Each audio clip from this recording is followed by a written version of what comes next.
Evangelho segundo Lucas, capítulo 14, verso 25. Todos acharam? Amém?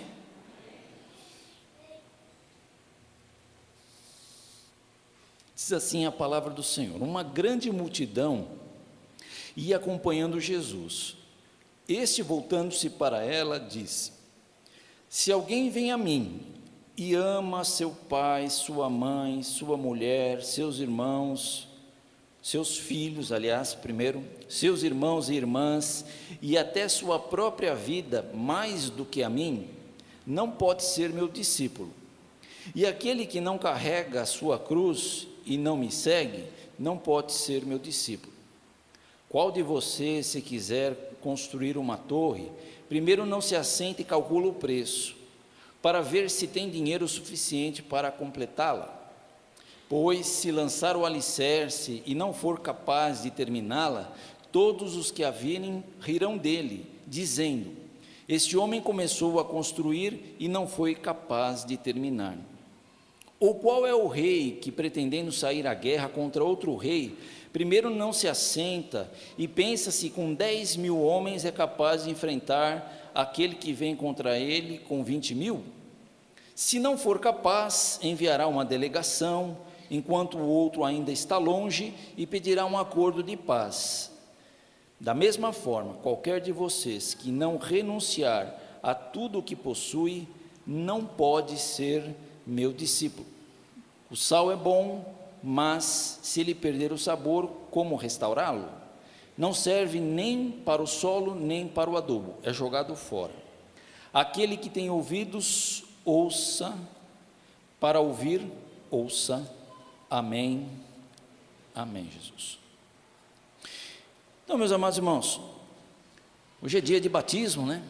Pessoas dando o seu testemunho de fé, de iniciar uma vida, uma caminhada com Deus. Todos nós sabemos pela Bíblia que o primeiro sinal de alguém que quer seguir a Jesus é o batismo.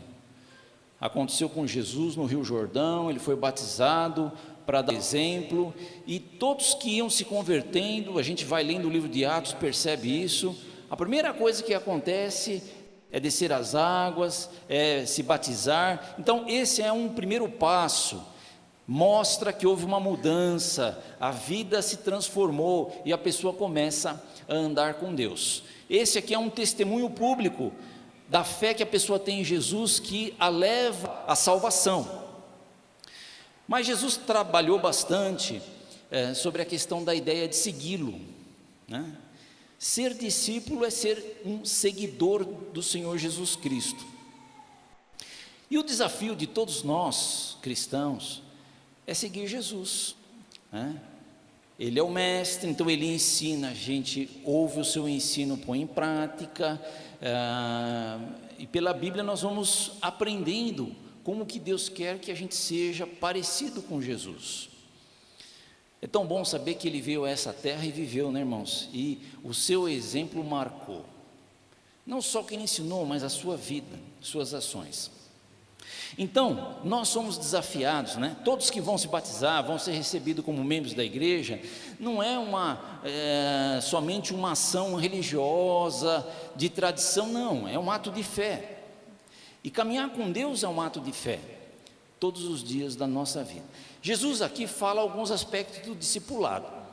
Então, primeiro ele diz sobre a questão do amor. Ele diz assim, que se alguém amar mais pai, mãe, esposa, ou a si mesmo do que a ele, não pode ser o seu discípulo. Quando eu leio esse texto, irmãos, eu fico pensando muito, o que Jesus está querendo dizer com isso, né? Por quê? Porque a Bíblia diz assim: amarás ao Senhor teu Deus de todo o coração, de toda a alma, de todo o entendimento. E qual que é o segundo mandamento? Amarás o teu próximo como ti mesmo. Então a expressão de amor ao próximo é algo muito importante. E Deus deseja que nós estejamos cheios do seu amor, amando a família, amando os irmãos, amando o nosso próximo, amando o pecador, para atraí-lo a Jesus. Então, o amor é uma arma importante que Deus nos deu, assim, de bênção, para a gente conviver bem com as pessoas. Vocês acham que Deus não quer que a gente ame? eu já ensinei muitas vezes e já vi preletores dizendo que a melhor maneira que a gente tem para provar que ama a Deus que a gente não vê é amando ao irmão que a gente vê. Você já leu isso na Bíblia, né? Como é que eu vou amar? Eu amo a Deus, mas Deus é espírito, eu não estou vendo. Então, quando eu amo o meu irmão, quando eu amo o meu próximo, minha família, eu então estou realmente vivendo a vontade de Deus. Então, o que Jesus está querendo dizer com isso? Ele está querendo dizer, não ame o seu irmão. Não. A Bíblia nos incentiva a amar, a perdoar, a ter relacionamentos nesse sentido com as pessoas. O que está querendo dizer é que Deus tem que ter o primeiro lugar. Se num momento de escolha entre Deus ou qualquer pessoa, Deus tem que ter o primeiro lugar. Simples. Uma vez alguém chegou para Jesus e Jesus chamou alguém para segui-lo. Aí ele disse assim: Senhor, eu te seguirei, mas deixa primeiro que eu enterre meu pai, depois eu te seguirei. Vocês conhecem esse texto, irmãos? Ao que Jesus responde o quê? O que Jesus responde? Deixe que os mortos enterrem os seus mortos. Você vem e me segue. Por que aconteceu essa situação dessa pessoa com Jesus? Por quê? Porque o judeu tinha uma tradição. E a tradição que eles tinham pela lei e pelo respeito que havia nas famílias, um filho não deveria deixar de estar perto do seu pai até que ele morresse. Um aspecto de honra. Vou honrar meu pai. Está ficando velhinho, mas vou cuidar dele, vou ajudar. Isso aqui é uma dica para a igreja, viu, irmão? Conforme a gente vai ficando mais velho, a gente começa a ter umas revelações de Deus, assim, por umas mensagens desse tipo, assim, cuida dos mais velhos e tal. Mas é bom honrar o pai e a mãe, não é verdade? Mas aquela pessoa estava então se segurando na sua prática religiosa. Ele disse assim: Senhor, eu quero te seguir, mas eu primeiro preciso enterrar meu pai. Mas o pai dele não estava morto. Então o que ele quis dizer? Deixa meu pai morrer primeiro, Senhor. Depois que meu pai morrer, aí eu te sigo. Quem que ele pôs em primeiro lugar? A Jesus ou o pai dele? Então, nesse sentido, ele amou mais o pai do que a Jesus. Então, irmãos, a Bíblia não está nos proibindo de amar de forma nenhuma as pessoas que Deus nos deu, que são importantes para nós, mas está dizendo que a gente não pode abrir mão de Deus ser o primeiro na nossa vida. Jesus ser o primeiro na nossa vida, e se Ele for e a gente estiver apaixonado por Ele, nós vamos estar com Ele e também com as pessoas que amamos e vamos estar vivendo. Amém, igreja? Então, isso é uma coisa importante. Aí, agora vai piorando, Jesus vai apertando, vai piorando. Então ele diz assim, que alguém quiser me seguir precisa, quem não tomar a sua cruz e não me seguir, não pode ser meu discípulo. Aí entrou cruz. A gente gosta da cruz. Ali, olha que bonita. Nosso país cristão, a gente anda nas ruas e cada igreja, ou evangélica ou católica, não importa, cruzes bonitas. A gente gosta da cruz. Só que a cruz, na época de Jesus, era maldição, né? Era a morte de gente ruim. Então, irmão, sabe o que cruz representa? Cruz representa a morte.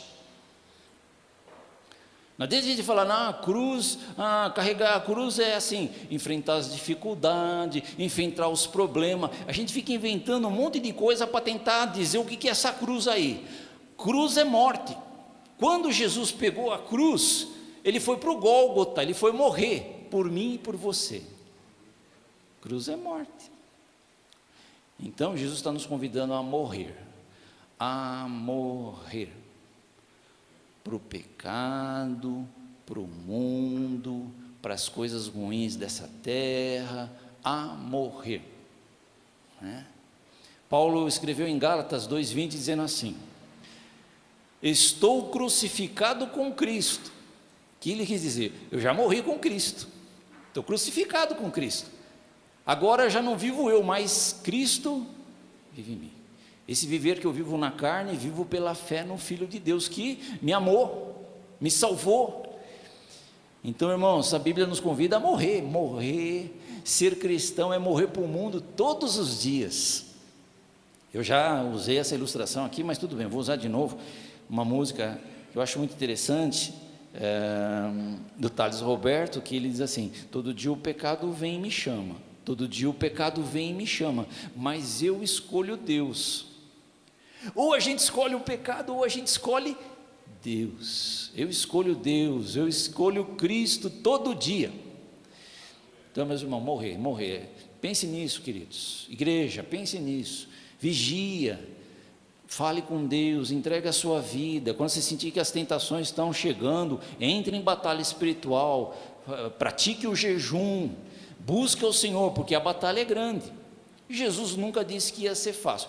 Então nós estamos falando essas coisas para que as pessoas que vão se batizar já sabem disso, já têm ouvido no discipulado, já têm ouvido nos estudos, e tenham essa consciência de que temos que morrer para as coisas desse mundo. Ok, meus queridos?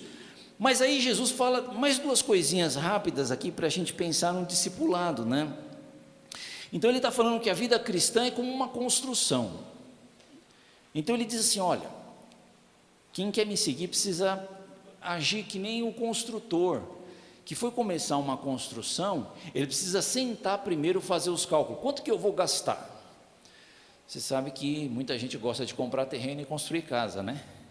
Quem já comprou algum terreno e construiu casa aqui? Faça aqui levanta aqui a sua mão, vamos ver aqui. Ai, gente aqui, né? Vou comprar um terreno e vou construir uma casa. A Copa do Mundo, vamos construir estádio em tudo quanto é lugar. Lá no Amazonas, que está cheio de clube bom, que vai depois jogar bastante no estádio no Amazonas, né? Beleza, assim, vamos gastar 500 milhões lá. Aí faz um orçamento, quanto que nós vamos gastar? Tantos milhões. Da metade para frente já subiu 30%, no final subiu mais 60%. Nunca dá certo o primeiro cálculo. Jesus está dizendo assim: quem me segue precisa fazer cálculo, precisa ser bom de matemática. O que implica me seguir? Ser minha testemunha, ser meu discípulo, fazer cálculo. Porque vai vir luta, vai vir pressão, pessoas vão se levantar contra a gente, nós vamos ser perseguidos, isso vai acontecer. Então a pessoa tem que ter essa certeza de que ela está firme para caminhar, anos a fio, aguardando a promessa de Deus, até que Jesus volte para buscar a sua igreja. Interessante, irmãos, eu fico vendo assim, muitos jovens se batizando, até menores, assim, adolescentes, né? Aí a gente está dando aula, estou ministrando, assim, ou o pastor Nélio está ministrando, assim, na aula, né? Eu fico pensando, meu Deus do céu, esse pessoal tem tantos anos pela frente, quantas lutas eles vão enfrentar, quantas dificuldades, quantas vezes o inimigo vai se levantar tentando afastá-lo dos caminhos do Senhor. A gente que já rodou os 30 anos na vida cristã, a gente sabe o que não é fácil. Então, irmãos, a gente tem que saber calcular, né? Calcular e saber se, primeiro, o fundamento que nós estamos colocando na nossa fé é seguro. A primeira coisa e mais importante, né? Não estamos colocando a nossa fé na placa da igreja, não estamos colocando a nossa fé no pastor X ou Y, não estamos colocando a nossa fé na forma doutrinária, dogmática da igreja, não. A nossa fé está em Cristo Jesus, nosso Senhor, o Senhor da glória, o Salvador do mundo, o Rei dos reis. Ele é o Senhor. Foi Ele que morreu lá na cruz para me salvar. Foi Ele que o Pai enviou para ser uma bênção para a nossa vida. Então, o apóstolo Paulo, escrevendo aos Coríntios, ele fala exatamente isso. Ele diz assim: como prudente arquiteto, eu lancei um fundamento. Aliás, ele diz assim: o lançamento foi lançado, que é Cristo Jesus. Agora, cada um veja como edifica sobre esse fundamento, né? Se o que ele edificar é ouro, é prata, pedras preciosas, ou palha e feno, a obra de cada um vai ser provada pelo fogo, no dia dos acertos de contas, gente. Eu gosto muito desse texto. E diz assim que alguns a obra vai ser queimada, não vai se aproveitar nada da obra, mas aquela pessoa ainda que pela fé, naquele momento que creu, vai ser salva. Então, veja que coisa interessante, a pessoa pode ser salva, mas não ter obra nenhuma para apresentar para Deus lá na eternidade. É triste isso. Então, irmãos, não existe outro fundamento. O único mediador entre Deus e os homens é Cristo Jesus, o homem. Louvado seja o nome do Senhor. Como é bom a gente dizer, só Jesus Cristo salva. Amém ou não? Os mais novos não conhecem, mas muito tempo aqui na igreja. Atenção, precisamos comprar um microfone sem fio novo, né? O Renan já falou isso várias vezes aí, mas não, vamos aprovar isso na próxima vez aqui. Tinha aqui, antes aqui, um dizer aqui, Jesus Cristo salva. Anos a fio ficou aqui na nossa igreja, o pessoal mais antigo lembra. Só Jesus salva, irmãos. Só Ele nos leva ao Pai, só Ele é o nosso Salvador. A nossa fé está afirmada em Cristo Jesus. E sobre Jesus a gente quer edificar, né? Coisas boas, quer edificar a nossa fé, o nosso amor, o nosso tempo. Nós queremos dar o melhor do nosso louvor sobre Jesus. Então, meu querido, você que está batizando agora, calcule aí. A jornada é longa e Deus espera de você aquela firmeza de coração, para que, quando vierem as lutas, você não se afaste de Deus. Fique firme na palavra, porque a nossa fé está em Cristo e na Bíblia Sagrada, que revela a vontade de Deus para a nossa vida. Por fim, vamos pensar o que Jesus fala sobre a guerra. Ele está falando do discipulado, e ele está falando assim, quando um rei sai para uma guerra, ele tem 10 mil soldados, mas contra ele vem um rei com 20 mil, então ele precisa pensar duas vezes, né? Para ver se ele pode enfrentar aquele rei, senão ele manda um mensageiro de paz. Aí Jesus diz assim, e vocês, se não deixarem tudo, se não renunciarem tudo por mim, não são dignos de ser meu discípulo. Parece que Jesus vai apertando mais ainda, gente, vai ficando mais difícil, né? Mas é esta renúncia para as coisas do mundo é que vai nos dar intimidade com Deus e autoridade espiritual para enfrentar as batalhas que virão. Paulo escreve aos Efésios dizendo, nossa luta não é contra carne e sangue, mas contra principados e potestades, os dominadores desse mundo tenebroso, as forças espirituais do mal que estão presentes no mundo. Como é que nós vamos enfrentar? Somos soldados de Cristo, renunciamos tudo nesta vida para seguir o Senhor de coração. Então, amados, que o Senhor nos ajude a refletir um pouquinho, pensar como é importante a gente estar firme, amar o Senhor e saber que o discipulado é um negócio que a gente tem que seguir de todo o nosso coração para a glória do nome do Senhor. Baixa a tua cabeça um pouquinho, eu quero orar. Pai querido, Tu sabes nossa vida, Tu sabes esse momento na Tua igreja, as pessoas que vão descer as águas, Senhor, jovens que entregaram a vida a Ti, Santo Deus, que descobriram pelo Espírito Santo a verdade do Evangelho, Senhor, que estão caminhando contigo, que estão te servindo aqui na igreja, que têm recebido, Pai, a revelação do Senhor sobre a Tua palavra, sobre o agir do Espírito Santo na vida das pessoas. Pai, nós precisamos sempre do agir do Espírito, do poder do Espírito Santo, Pai, do dínamos que o Espírito Santo traz sobre nossa vida, para sermos testemunhas, para, Pai, vencermos todas as lutas que vêm sobre a nossa vida. Pai amado, abençoa a Tua igreja, esse texto que temos lido, Senhor, sobre seguir Jesus, ser discípulo, desafia o nosso coração.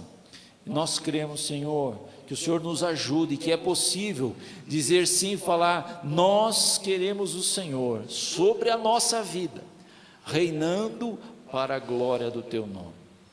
Pai, Tu sabes, se pessoas chegaram aqui nesse lugar sem ter uma experiência contigo, sem ter convicção de salvação, meu Deus, nesta noite, toca em cada coração, chama para ti aqueles que o Senhor quer atrair, e eu creio que são todos aqueles que ouvem a tua palavra. Senhor, vem abençoar, que esta noite os testemunhos sejam bênção na vida da igreja, e que haja salvação, Senhor, para a honra e glória do teu nome. Amém.